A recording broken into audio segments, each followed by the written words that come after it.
За да се представи добре един талант, не е необходимо да има само индивидуални качества, а да може да работи в екип, да се доверява на партньорите си и да разчита на тяхната подкрепа. Представям ви едни уникални деца. Tapia Dance House.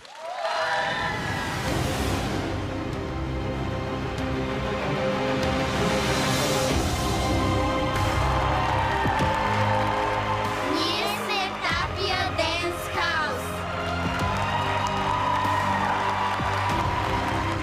Браво, страхотни сте, наистина аз се покланям пред вас, страхотни сте. Аз виждам пред мене 4 акробати, които след няколко години ще бъдат на световно ниво.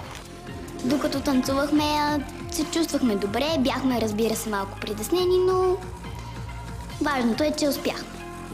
Много бях щастливи. Би било голямо удоволствие на финалите, ако стигнем и господина им по акробатика ще се включи в другия номер.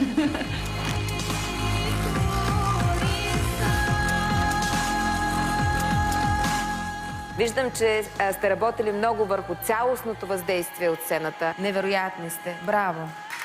Това, което правите, е вдъхновяващо. Няма бележки за нищо. Страхотно, както винаги. Браво! Има баланс среди акробатика и танци.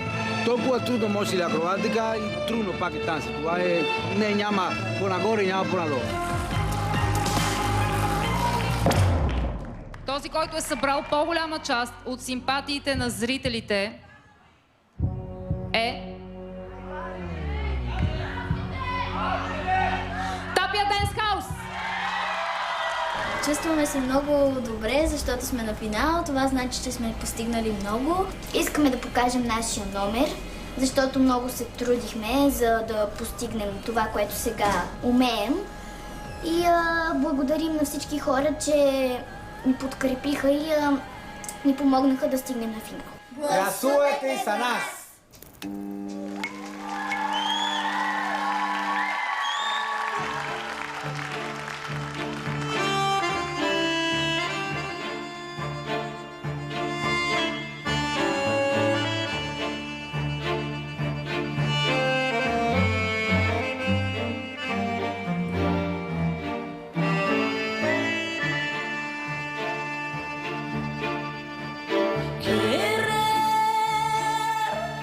Dentro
Аплодисменти за Тапия Денс Хаус! Това е изключително. Това е неземна красота. Веднага започвам с Дарина Павлова. Какво мислиш за тия тук магически истории? Точно магически. Те са една феерия. Когато човек ги гледа, просто цъфти. Вие сте невероятни, деда. Целите ви костюми, изпълнение, акробатика, прецизност. Аз съм невероятно възхитена от вас. Татко Никилиев? Аз днес на паркинга ме догониха едни малки деца. Най-малката от тях ме почерпи с бомбони за рождения си ден. Честит рожден ден, миличка. Ето рожденичката. Но Ето рожденичката. тези, да. Честит рожден ден. Но тези малки сладки деца след това дойдоха и направиха това чудовищно нещо със своя учител, разбира се, което беше толкова добро, че аз не мога да повярвам, наистина. Абсолютно заслужили финалисти. Претенденти за голямата победа в България търси талант. Уважаеми зрители, ако изпълнението на Тапия Денс Хаус ви е харесало, можете да гласувате за тях с СМС на номера, изписан на вашите екрани. Аплодисменти още веднъж за Тапия Денс Хаус. Благодаря ви, дечица. Много сте сладки, чудни сте.